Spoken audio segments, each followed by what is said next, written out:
bahasanya anak-anak sekarang tuh hanya denger-dengeran aja. Tuhan pengen apa dalam hidupmu ya taat aja. Ngelakuin aja, taat aja. Saya juga kepo Bapak Ibu Saudaraku. Sebenarnya Tuhan tuh tahu gak sih kalau akan ada angin sakal? Bapak Ibu Saudaraku aja gak perlu jadi ahli dalam Alkitab. Mesti sudah bisa sama-sama meng-curiosity, bikin penasaran kok bisa ya. Dan mungkin kita sepakat ya Bapak Ibu Saudaraku, Tuhan tuh tahu banget. Tuhan itu bukan orang kemarin sore di Danau Genesaret. Tuhan tuh sudah sering banget berkhotbah di sana, mengajar di sana. Dan Tuhan itu bukan orang luar, bukan pendatang yang gak tahu apa-apa tentang kondisi cuaca. Tuhan tahu banget. Ini akan terjadi angin sakal, ini danaunya teduh, ini akan ada gelombang, tahu banget. Tetapi waktu Tuhan bilang pergi, seberangi duluan. Murid-muridnya hanya taat, murid-muridnya hanya dengaran. Dan saya yakin dan percaya Bapak Ibu Saudaraku dari atas bukit. Anggaplah maaf ya saya karena di atas begini.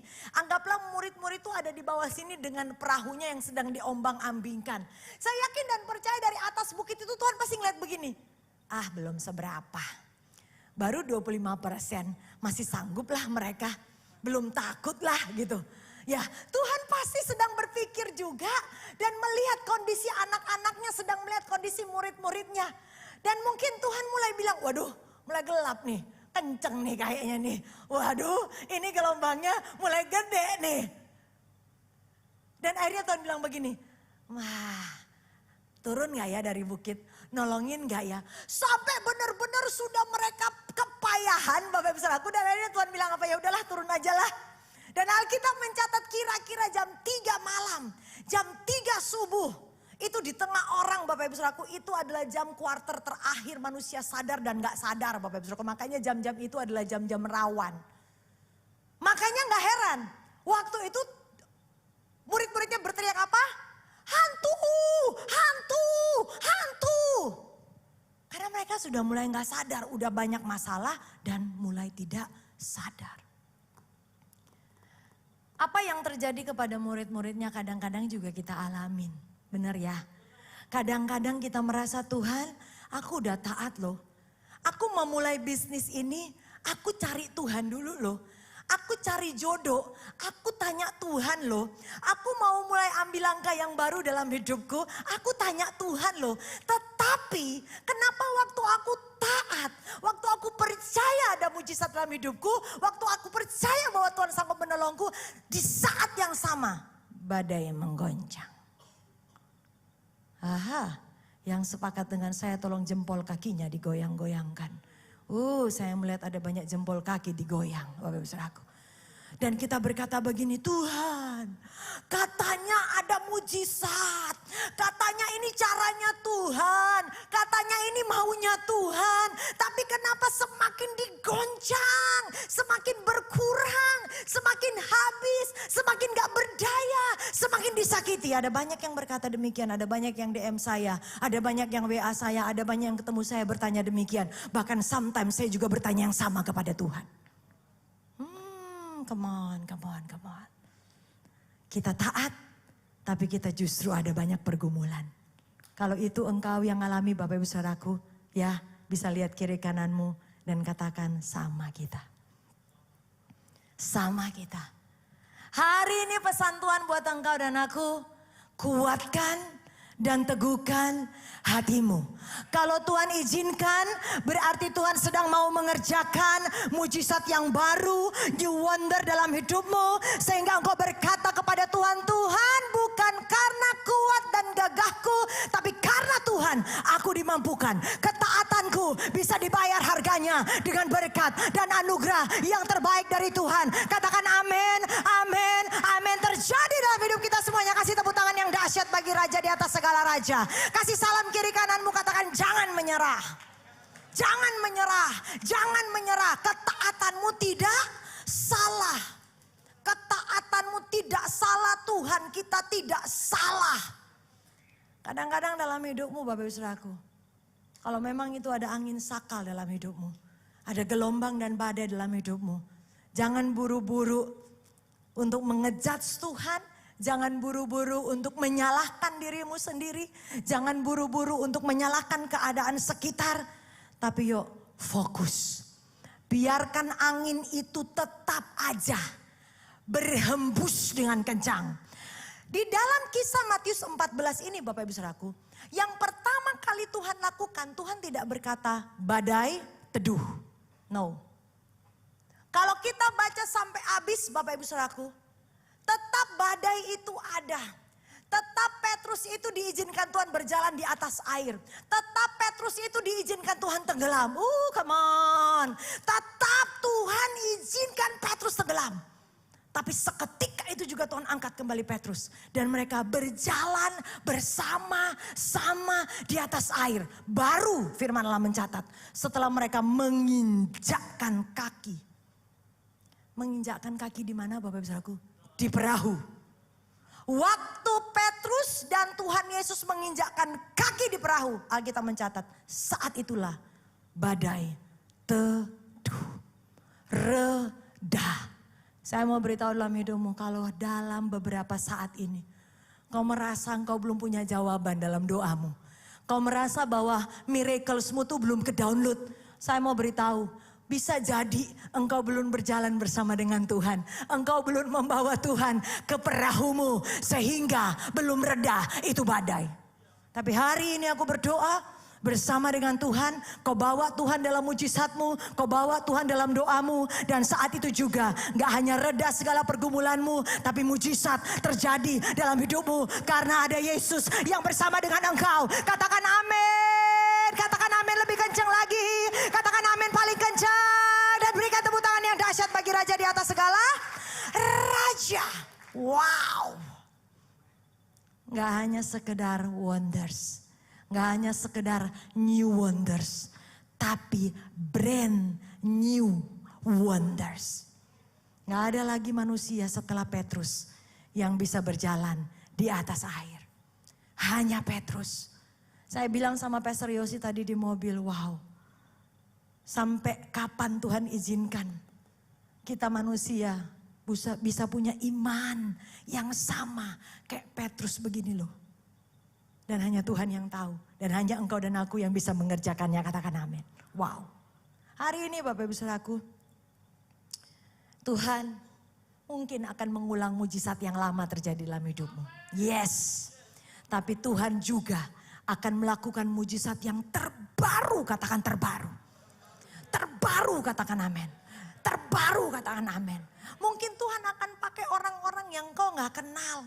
Tuhan akan pakai orang lain, Tuhan akan pakai cara yang lain, Tuhan akan pakai jalan yang lain, Tuhan akan pakai sesuatu yang pintu yang lain. Yang selama ini kau tahu, aduh Tuhan pintu ini deh yang akan jadi mujizat dalam hidupku. Mungkin Bapak Saudaraku, ini imanmu dan imanku, kita tinggal berdoa. Tuhan akan pakai jalan yang baru, katakan baru. Sehingga apa yang gak pernah timbul dari hati, gak pernah engkau dengar dengan telinga, gak pernah engkau lihat dengan mata. Itu yang Tuhan sediakan bagi engkau dan aku yang percaya kepada Tuhan. Katakan kepada Tuhan dengan lembut, dengan manis, soft spoken. Katakan Tuhan, aku butuh engkau. Tuhan, aku orang yang percaya. Tuhan, aku orang yang mengasihimu. Dan Tuhan akan berikan new wonders dalam hidupmu. Amin. Berkati kiri kananmu, katakan terjadi dalam hidupmu. Terjadi dalam hidupmu, terjadi dalam hidup kita semuanya. Tepuk tangan hanya bagi Raja di atas segala Raja. Anak sel kami, Bapak Ibu Saudaraku. Kami mengikuti perjalanan iman dia. 2018 dia mulai berani-berani menggambar. Itu sebenarnya bukan keahliannya dia. Tapi dia taat. Dia mulai berani-berani desain. Dia pasti dia juga nggak asal, dia ikut kursus, dia belajar, dia mengembangkan apa yang ketaatannya. Apa yang Tuhan taruh di hatinya ya dia jalani Bapak Ibu dengan ketaatannya. Singkat ceritanya waktu berlalu, selalu kalau setiap mau pameran, dia selalu hubungi kita, saya dan Pastor Yosi dan bilang, Papi Yosi, Mam Susan tolong doakan saya mau pameran. Jadi kami selalu dukung dia dalam pameran, dia juga berusaha, saya juga kadang-kadang suka telepon dan bilang gimana, rame enggak? Ya Mam, ini udah mau tutup hari terakhir. belum ada yang closing, dia bilang gitu. Belum ada yang pesan, oh kita tetap percaya. Dia gak menyerah, dia tetap berjuang, dia tetap berusaha Bapak Ibu Saudaraku. Sampai di tahun 2025 ini, dan itu perlahan-lahan loh Bapak Ibu Saudaraku, perlahan-lahan. Tuhan bukakan, dia tetap setia, dia tetap percaya, dia tetap taat. Tahun yang lalu tahun double favor. Nah waktu itu terjadi Bapak Ibu Saudaraku, one day dia hubungi kami dan dia bilang begini, Mam doakan, kenapa? Ada tawaran khusus dan ini gak main-main. Tawarannya dari panitianya Miss Indonesia. Waktu itu kami berdoa, kami dukung dalam doa dan saya yakin dan percaya doanya dia pasti lebih kuat dari doa kita berdua KKS-nya. Itu imannya yang dia kerjakan sungguh-sungguh dalam Tuhan. Akhirnya dia kabarin Bapak Ibu Saudaraku, dia kabarin ada workshop dan ternyata dia diterima. Desainnya dia diterima, gaunnya dia diterima, semuanya diterima Bapak Ibu Saudaraku. Kita lihat sama-sama yang fotonya dulu, yang ada gambar. Nah ini dia. Ini, iya, ya mata normal lah ya. Gaunnya cantik, juga yang ada di sini cantik-cantik semuanya. Ini adalah gaun-gaun dia yang dipakai di Miss Indonesia. Bahkan MC yang utamanya, yang kita tahu semuanya ya Amanda, dia pakai gaun yang sama. Dan ini semua terjadi hanya kemuliaan nama Tuhan. Saya minta videonya. Sekarang yang videonya teman-teman media tolong tampilkan. Ini di Desainer lain yang ikut terlibat dalam malam puncak Miss Indonesia 2025 ialah Jessica Evadne. Fashion mampu mengantar Jessica Evadne menjadi seorang desainer 2018. Aku dapat tema yang Blue Sapphire untuk Miss Indonesia 2025 kali ini.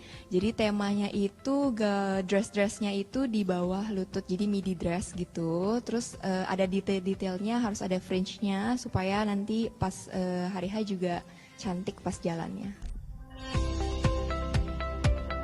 Ketertarikannya dalam sebuah bidik pageant menghantarkan Evadne masuk dalam jajaran desainer Miss Indonesia 2025. Ia menerima warna Blue Sapphire dengan ukuran midi dress serta menampakkan detail-detail sisi gemstone. Oh, kasih tepuk tangan buat Tuhan Bapak Ibu Saudaraku. Ini yang terjadi di tahun 2025. Tanpa disangka-sangka benar-benar dia menerima anugerah double favor yang luar biasa. Apa yang terjadi di tahun New Wonders Bapak Ibu Saudaraku? Hari ini pun dia masih ada di Singapura. Karena oleh anugerah Tuhan, sesuatu yang dia nggak pernah ada di hati, nggak pernah timbul di hati, nggak pernah dia lihat, nggak pernah dia dengar.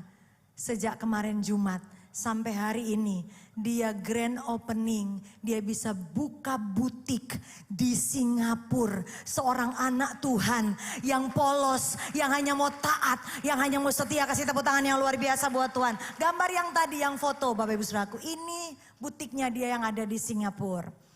Yang sedang dia kelola sekarang, Evadne and Wang Atelier. Bapak ini yang kiri nih. Nih. Ini adalah new wonders yang Tuhan kerjakan dalam hidupnya. Bisa ditutup lagi teman-teman media. Saya mau beritahu buat kita semuanya. Kalau itu dari Tuhan. Engkau taat, engkau kerjakan. Bahkan sesuatu yang gak pernah engkau harapkan jauh.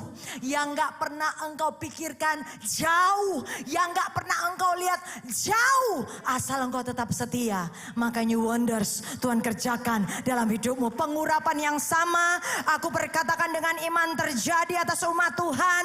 A brand new mujizat, a brand new keajaiban terjadi atas anak-anakmu baik yang onsite maupun online. Katakan amin 3 kali. Amin. Amin, amin. Dan berikan tepuk tangan sekali lagi. Yang paling dahsyat bagi raja di atas segala raja. Hari ini ada 2 rahasia yang kita mau belajar. Yang pertama rahasia dari Tuhan Yesus itu sendiri. Dan yang kedua rahasia dari Petrus. Yang pertama rahasia kenapa Tuhan Yesus bisa mendownload. Katakan bisa mendownload. Mujizat itu begitu cepat dalam hidupnya, dalam pelayanan Yesus. Yang pertama Bapak Ibu Saudaraku dan yang paling utama, rahasia Yesus untuk bisa mendownload semua mujizat yang terjadi. Yang dia bisa kerjakan. Setiap dia mengerjakan apapun dalam pelayanannya, pasti terjadi mujizat. Bahkan membangkitkan orang mati sekalipun Tuhan Yesus sanggup. Rahasianya adalah Tuhan Yesus selalu memperkuat kehidupan rohnya. Tuhan Yesus selalu membangun kedalaman roh yang kuat. Katakan roh yang kuat. Kasih tahu kiri kananmu, rohmu harus pasti kuat. Katakan kepada dirimu sendiri, rohku harus kuat. Katakan kepada Pastor Susan yang di depan ini, Pastor Susan rohnya juga harus kuat. Amin. Terima kasih Bapak Ibu Saudaraku. Kita semuanya harus punya roh yang kuat, yang sangat amat kuat. Waktu Tuhan Yesus berjalan di atas air, sebelumnya itu dia sudah menyembuhkan orang sakit. Benar ya Bapak Ibu Saudaraku ya. Dia mengajar, dia memberi makan 5.000 orang laki-laki. Dia berjalan dari kota ke kota. Saya mau kasih tahu itu capek loh. Itu bukan sesuatu hal yang wow happy, senang, makan babi kecap, makan soto Betawi, kalau pergi ke Bandung, makan cilok gitu. Kalau pergi ke Bogor, makan soto Bogor. Kalau pelayanan pergi ke Pekalongan, makan soto tauco. Kalau ke Jogja makan gudeg, itu bonus. Tapi sejujurnya, yang dialami Tuhan Yesus tuh capek banget.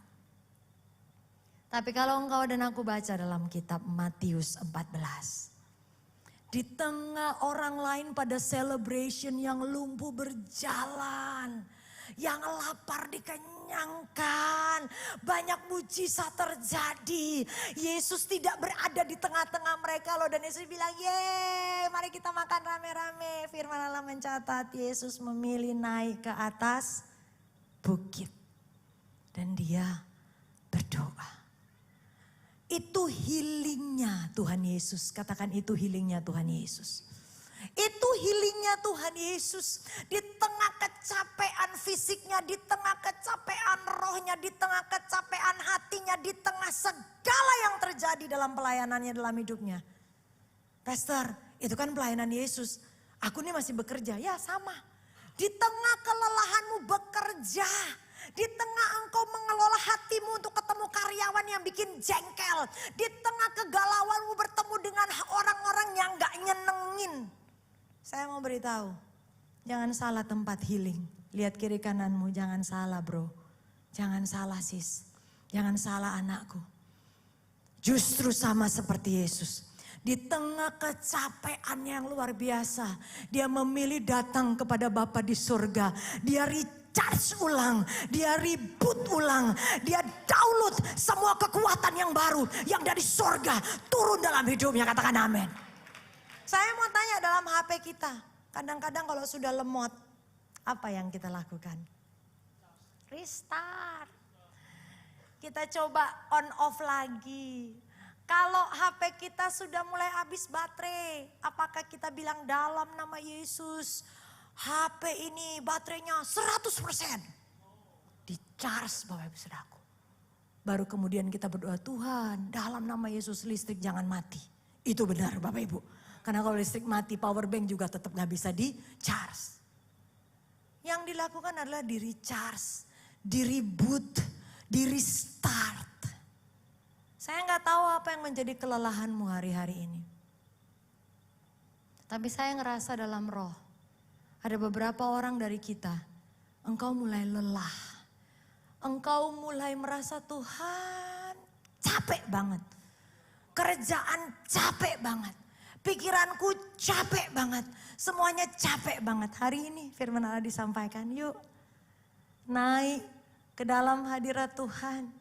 Datang kepada Tuhan dan katakan yang membelah laut, yang teduhkan badai, yang mustahil pun terjadi karena kuasa-Mu yang pegang hidupku, yang buka jalan bagiku. Kau pembuat mujizat sejati. Oh, kasih tepuk tangan buat Tuhan. Terjadi dalam hidupmu, terjadi dalam hidup kita semuanya. Kita merecharge ulang. Rahasia New Wonders Bapak Ibu. Rahasia New Wonders dari Tuhan Yesus cuma satu. membaharui kembali rohnya, membaharui kembali kekuatannya, membaharui kembali apa yang sudah mulai lemah dalam hidupnya. Hari-hari ini, kemauan bahkan hari ini khususnya, saya ajak kita semuanya, yuk baharui kembali hubunganmu sama Tuhan. Baharui kembali saat-saat teduh yang indah engkau sama Tuhan. Bangun pagi, oh engkau datang sama Tuhan, engkau berlutut sama Tuhan dan engkau berkata, Tuhan, hatiku percaya, Bapa engkau mengenalku lebih dari siapapun. Datang sama Tuhan. Baharui hubunganmu sama Tuhan. Kalau sepanjang tahun kemarin engkau baca Alkitab cuma saat di gereja, waktu ditampilkan di LED. Kalau nggak ditampilkan di LED, ya nggak baca, Bapak Ibu Saudaraku, ngikut aja. Tapi di tahun 2026 ini belum terlambat. Ambil waktumu saat teduh, datang sama Tuhan, baca 3 pasal setiap hari. Haleluya. Baca firman setiap hari. Baca Alkitab setiap hari.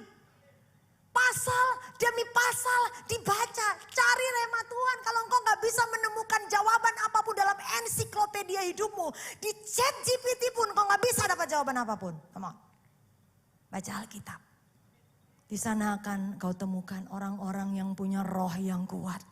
Di sana engkau akan temukan bagaimana Petrus bisa berjalan di atas air. Di sana engkau akan temukan bagaimana wanita yang pendarahan 12 tahun. Asalku jamah jubahnya, aku sudah sembuh. Di sana engkau akan temukan jawabannya.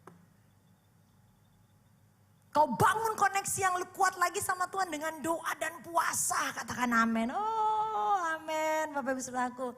Hari-hari ini dengan segala keterbatasan kita yang sakit malah, yang gak punya waktu lah, yang intermittent lah, yang apalah, saya mau kasih tahu puasa.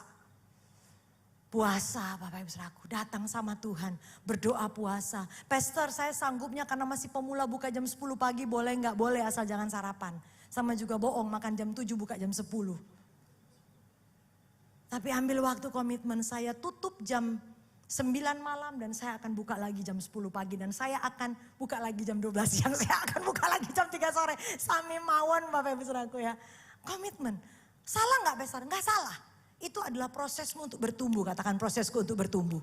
Setelah itu mungkin engkau akan perpanjang sampai jam 12, sampai jam 2 siang, sampai jam 4 sore, sampai jam 6 sore. Dan tiba-tiba gak kerasa. Kami punya anak sel Bapak Ibu Saudaraku, saya sering banget saksikan. Waktu itu sih dia masih berumur 60-an tahun. Dan seumur hidupnya dia tidak pernah puasa. Ini engkong-engkong. Sampai waktu itu di gereja kita gencar doa puasa, doa puasa, doa puasa, doa puasa. Akhirnya kami berdua bimbing. Gak apa-apa Kong, intinya ayo belajar doa puasa aja. Lah saya kuatnya jam segini, gak apa-apa, buka aja jam segitu. Sampai kami kaget Bapak Ibu Saudaraku. Sampai sekarang umur segitu, berarti sekarang mungkin dia sudah umur sekitar 70-an tahun. Dia bisa puasa sampai jam 6 sore. Sampai selesai, kami aja yang muda-muda kadang-kadang dia sampai jam 6 sore. Saya mau beritahu, itu adalah proses pertumbuhanmu dengan Tuhan.